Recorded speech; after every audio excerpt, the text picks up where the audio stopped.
Panoorin natin guys ang talumpati ni Tambalulong guys. Bago nagsuna guys. Nauto na naman niya guys yung mga nasa paligid niya guys. Si mga Tambalulong din guys. Bago na alipores niya guys. Tingnan nyo guys at yun nga nagpalakpakan pa sila guys. Mga alaga ni ni Tambalulong guys. Mga patabaing buhaya.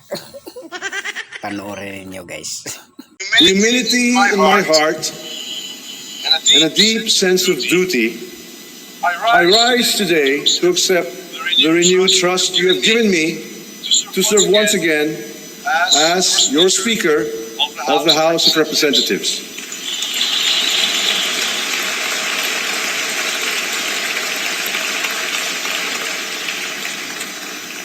This indeed is an honor that I embrace with full awareness of the responsibility it entails, not only to this esteemed institution, but most importantly, to the Filipino people we have all sworn to serve. Ang tiwala ay hindi gantimpala, kundi panibagong hamon. At bawat hamon ay pagkakataon para mas maglingkod ng mas tapat, mas totoo, mas buo.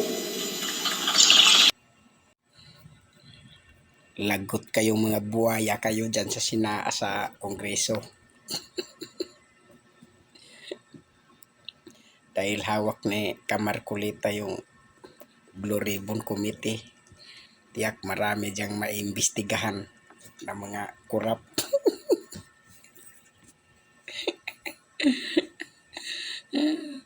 At kung mapatunayan, nako, makikita natin na ang mga buhaya ay ikukulong doon sa Manila Zoo. Sabagay doon naman si Mayor Yurme. Si Yurme, si Dumaguso, mag-alaga sa inyo. Bahala ka sa buhay mo. Ginusto mo yan Doon kayo ilalagay sa Manila Zoo. Mga buhaya kayo. Wow naman! Kayo ang salot ng problema ng bansa. Wala kayong naitulong. Puro kayo pork barrel. Lagot kayo.